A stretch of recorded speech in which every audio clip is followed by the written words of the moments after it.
Raul Cabral, boa noite. Empate em 2-2 entre Hercílio e Caxias. O Hercílio iniciou muito bem a partida, marcou 2 gols muito rápidos, acabou depois sofrendo um empate. O que aconteceu para o Hercílio não conseguir os 3 pontos hoje? Deu uma relaxada, a equipe acabou sofrendo esses 2 gols. E quando estava com um homem a mais, aliás, na segunda etapa, não conseguiu marcar o terceiro gol. O que faltou para o Hercílio sair hoje com os 3 pontos aqui do Aníbal Costa? A gente jogou contra uma equipe forte, né? Não está jogando contra qualquer um. E vocês, assim, o comentário é pautado praticamente como se a gente tivesse jogado contra ninguém. A gente jogou contra a equipe que é a vice-campeã gaúcha, que é um dos favoritos do campeonato. É uma equipe muito forte, a gente sabia disso. A gente se preparou bastante para isso. Acho que a gente iniciou bem o jogo, acelerando bastante, num ritmo bem intenso. Conseguiu abrir 2-0. Tivemos um problema, que foi a situação do Giovani. E acabamos tendo que mexer não na estrutura, mas nas peças, e acho que modifica um pouco a característica dos jogadores. E aí a gente teve uma dificuldade um pouquinho em relação à questão de adaptação a isso. O Caxias conseguiu empatar o jogo. Acho que eu comentei com os atletas no intervalo. Acho que a gente baixou um pouco o ritmo em relação à questão de intensidade de marcação, principalmente nesse final do primeiro tempo. Acho que a gente voltou bem no segundo tempo, conseguiu controlar o jogo, conseguiu impor ritmo. Tivemos algumas oportunidades, faltou de repente terminar um pouquinho melhor. As substituições, acho que o time cresceu, conseguimos criar algumas boas situações, mas o Caxias soube se defender. E aí uma coisa que eu não falo nunca aqui, mas eu vou falar dessa vez, que é a questão da arbitragem. Muito conivente em relação à questão de picar o jogo. Então, tu falou em relação a gente estar com um jogador a mais.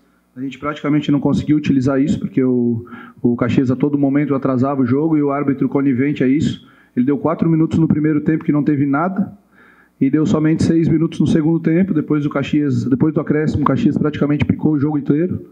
E finalmente, para coroar a arbitragem, aquele lance que o goleiro saiu errado, soltou a bola no pé do Ligeiro, a gente fez o gol e ele anulou. Não anulou não, ele deu uma falta ali, inventou uma falta que não foi nada. Vocês me conhecem há 2 anos, eu nunca falei de arbitragem aqui e dessa vez eu vou falar. Porque incomoda, tu joga contra uma equipe muito qualificada, tu tem que buscar o tempo inteiro o resultado, tu consegue criar algumas situações, é difícil, uma defesa marcando baixo, não é fácil de entrar, a gente conseguiu entrar em algumas oportunidades e no momento que eles erram e a gente tem a capacidade de fazer um gol, a arbitragem para por não sei o porquê. Agora, no jogo, depois que você perdeu o Giovani, o time sentiu bastante, né? O que você teve que fazer depois da saída do camisa número 9? Porque até então o time se movimentando bastante, pressando, buscando bastante a bola. Depois parece que o time sentiu a saída do centroavante e não se encontrou mais em campo. Assim, o Giovani é um jogador com uma característica de muita força e ele sustenta muito bem a bola na frente para facilitar essa aproximação do pessoal do meio de campo. Acho que ele estava conseguindo ter essa retenção de bola. Além disso, a questão da intensidade de pressão dele em cima dos zagueiros adversários, na questão da saída de bola, é bem interessante e estava gerando muita dificuldade na saída de bola do Caxias, que estava nos gerando algumas oportunidades de gol. Eu procurei manter a característica de força por dentro, por isso eu coloquei o Juliano para dentro, é um jogador mais forte, para conseguir, mas a gente perdeu um pouco de retenção de bola, porque o Juliano é um jogador com um pouco mais de característica de condução do que propriamente de fazer um pivô. E aí no início do segundo tempo, quando eu visualizei que havia um espaço nas costas dos volantes do Caxias, eu procurei colocar o da Silva flutuando e deixar o Juliano e o Ligeiro um pouco mais espetados. Acho que o da Silva entrou muito bem no jogo, conseguiu reter a bola, conseguiu criar algumas oportunidades de gol. Acho que ele teve uma boa atuação. Acho que faltou detalhes em relação a gente aproveitar um pouquinho melhor essa combinação para conseguir entrar na área deles e efetivamente conseguir o resultado positivo. Hoje você iniciou com o Renan Bressani na vaga do Felipe Menezes. O que foi? Eu queria que você explicasse o porquê dessa mudança, se foi questão física, e que você avaliasse também a atuação do Renan Bressani a partir de hoje. O Felipe vinha de praticamente 7 meses sem jogar, fez 2 jogos em uma semana. E com uma intensidade boa, com um nível muito interessante. A gente fez uma viagem muito pesada de Concórdia. A gente acabou nem treinando para esse jogo contra o Caxias. A gente fez somente um posicionamento ali e se pautou muito na questão do material de vídeo que foi nos passado pela análise de desempenho. A gente achou prudente não dar essa sobrecarga no Felipe Menezes para não acontecer de ele voltar a lesionar. Acho que é interessante a gente ter esse controle de carga. Ele já não é um jovem, e além da questão de ele vir de um período grande parado. Em relação à escolha do Bressan, acho que tinha algumas possibilidades, algumas opções. Acho que o Bressan entrou bem no último jogo, vem treinando bem. Acho que ele foi bem no jogo hoje, novamente. Acho que ele foi bem no jogo novamente hoje. Faltou alguns, vamos dizer assim, alguns detalhes em relação, de repente, a algumas combinações em relação aos outros atletas, mas normal, nada dele. Acho que ele fez uma boa partida, tanto em termos de intensidade quanto em termos de qualidade. Você perdeu o Giovani, a questão de fadiga, você perdeu o Pitbull também, você está sem jogadores nessa questão do centroavante ali. O que você pretende fazer? Você acha que o Giovani pode voltar já? O Pitbull não sei a situação, mas ficando numa situação onde você ou sobe alguém da base ou espera para contratar. O que você pensa dessa questão do centroavante? Nós vamos ver as possibilidades, nós temos algumas dentro do elenco, a gente tem algumas situações que a gente tem treinado dentro do elenco, já desde a lesão do Aleph. Vamos ver como é que vai ser a situação do Giovani amanhã, em relação à questão de exame, mais a questão, ele falou que era mais questão de desgaste mesmo, mas a gente achou prudente tirar para não estourar, né? Essa sequência, como eu falei, a viagem foi cansativa, o jogo foi no domingo, bem intenso, e aí vamos jogar outro jogo, e agora tem outra viagem longa, então a gente vai ter que saber usar bem o elenco, rodar bem o elenco para conseguir manter uma intensidade de jogo e uma qualidade em cima daquilo que a gente espera para a próxima partida. Eu queria que você falasse também sobre 2 jogadores em específico. O Cleiton, hoje completando 50 jogos, que está desde o início, né, do seu trabalho aqui no Ercílio, e também o Leozinho, marcando hoje o primeiro gol dele como profissional.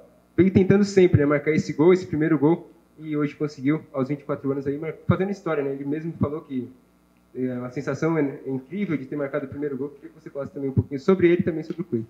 Assim, sobre o Cleiton, assim, eu sou suspeito de falar porque eu comprei a briga do Cleiton desde o início, quando ele chegou aqui, que ele era muito criticado por todos.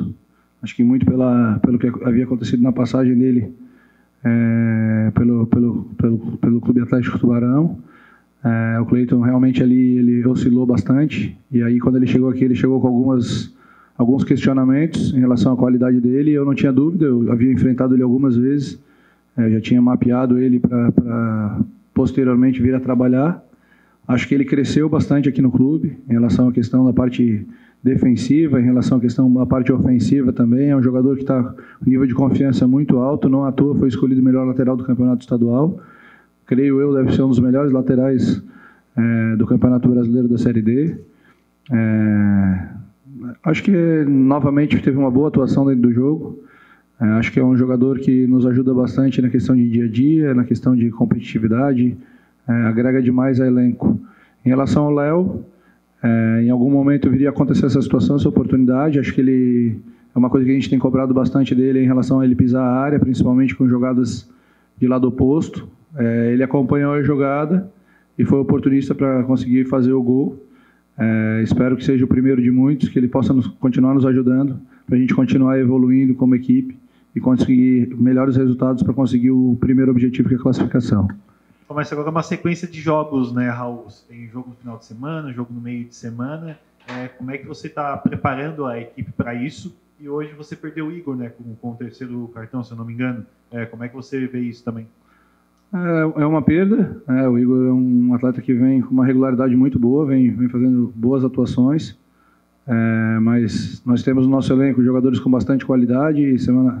No final de semana o Jonathan Cabeça não jogou o Davi, entrou o Vital, foram bem. Como eu falei para os atletas agora no final do jogo, 3 atletas que há 10 dias atrás estavam no G3 não estavam convocados, o Vital, o da Silva e o Bressan. Foram jogadores decisivos no jogo em Concórdia e novamente hoje tiveram boas atuações.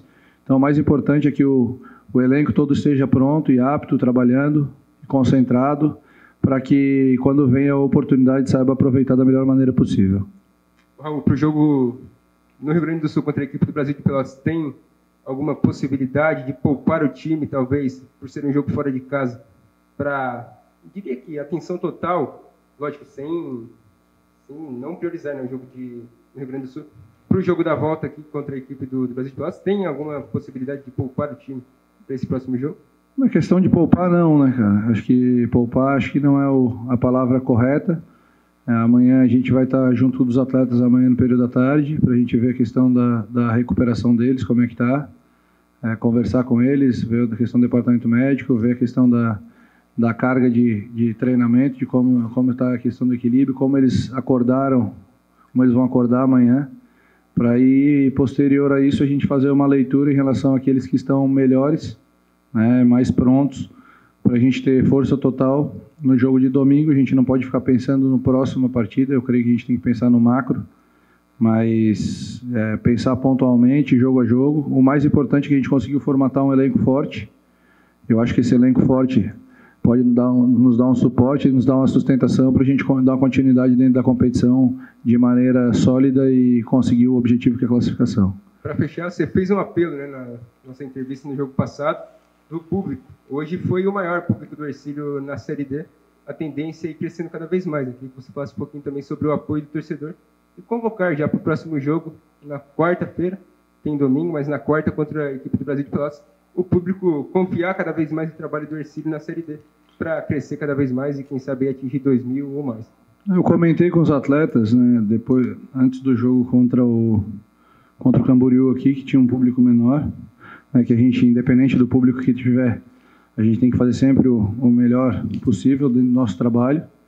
Mas eu comentei com eles hoje que a gente teria um público um pouco maior, um apelo um pouco maior, e muito pelo trabalho deles, pelo aquilo que eles vêm fazendo, em termos de capacidade de jogo, de demonstrar uma equipe que busca jogar a todo momento. E eu acho que todas as pessoas que gostam de futebol gostam de assistir um time que procura jogar, e é o que a gente procura fazer.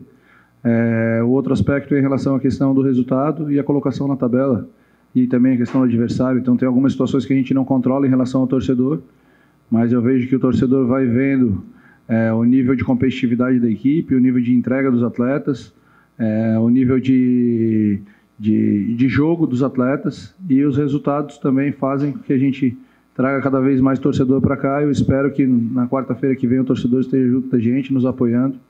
Vai ser mais uma vez um jogo difícil, mas já é uma virada de turno, e acho que a gente já pode, dentro disso, pensar em pontuar cada vez mais para atingir o objetivo que é a classificação.